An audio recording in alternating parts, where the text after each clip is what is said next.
podium today. And as he did, members of the session stood up and left in protest. So Netanyahu spoke almost to an empty chamber. All of this coming as we learned that Netanyahu will be at the White House meeting with Trump on Monday. President Trump made it clear this week that he does not support Israel annexing the West Bank. Here to unpack all of this and what it means is my friend, and I know a friend of this program, Rabbi Michael Barclay is here. You can give him a follow at the Rabbi's Table. Rabbi, thanks so much for being with us. No, thank you, Jennifer, and thank Larry when you get to see him as well. I absolutely will. And I thought today was such an important day to have you. Let's start first with the address at the United Nations. Literally, the people who were sitting in that room and walked out on Bibi Netanyahu yesterday listened to terrorist talk earlier in the week.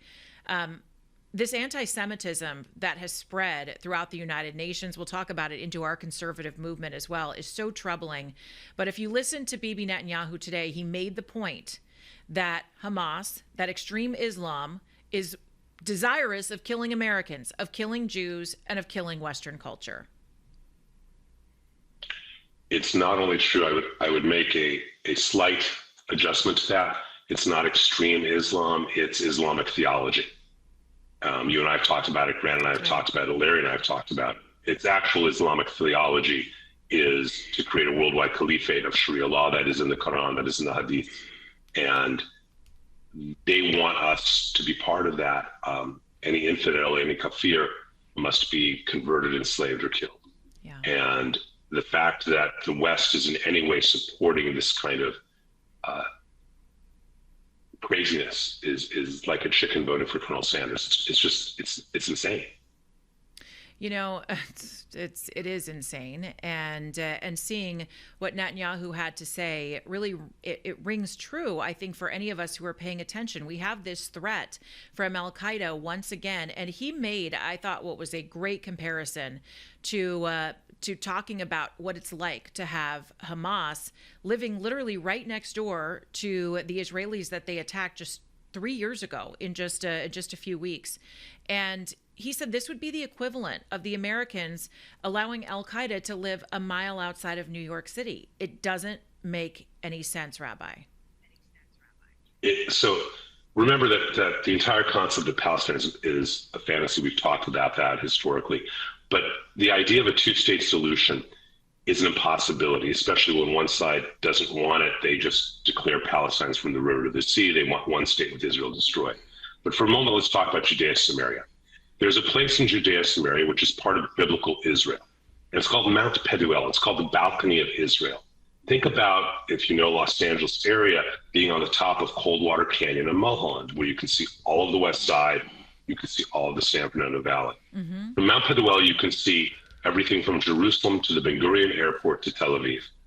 You can see it. That cannot be in the hands of terrorists, or there will be no Israel. You know, it's that simple. It's absolutely, I think, important to put into context what the Israelis have been dealing with as we are preparing to honor the anniversary again of October 7th, literally right around the corner. We are hearing some reports about the hostages, and we are hearing that some of them, yes, indeed, are still alive and still in custody.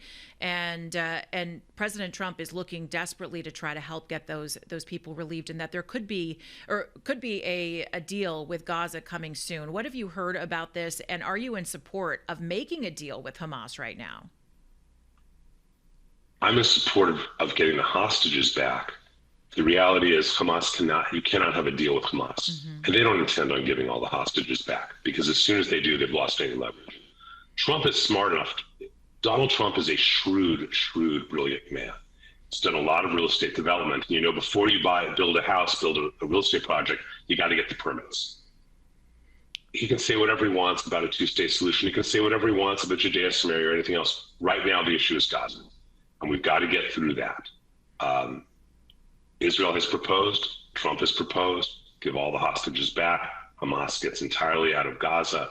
They have no power in any way, shape, or form. It's run by an international committee for a few years until it becomes run by Gazans, and I use that term as opposed to Palestinians.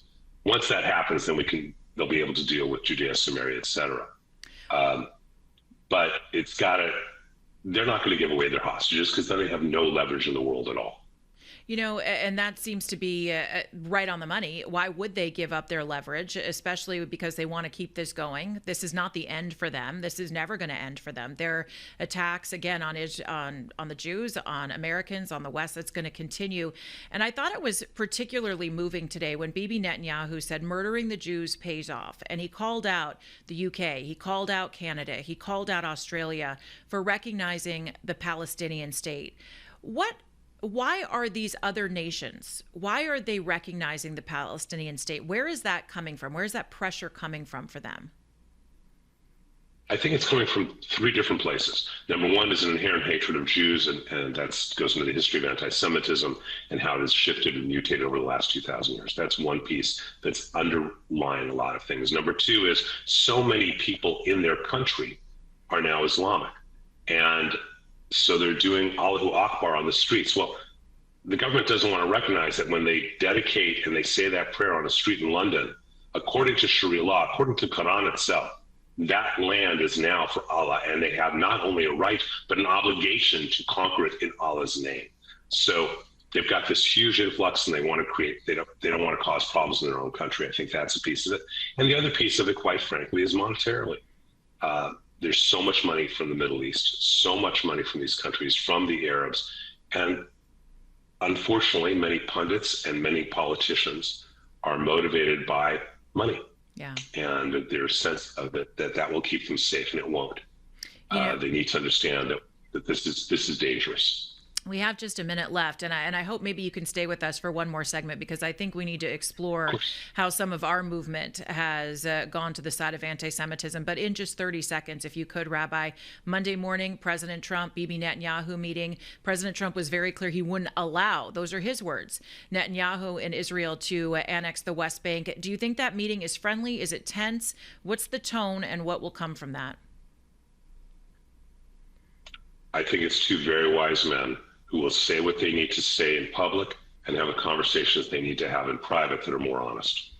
Rabbi Michael Barclay, it's always great to have you, and you'll stick around. A lot of people in the conservative movement now seem to be moving in the direction of anti-Semitism. I think it's a really interesting conversation to kind of explore how and why that's happening. You can give Rabbi Barclay a follow right now. The Rabbi's Table is where you can find him on X.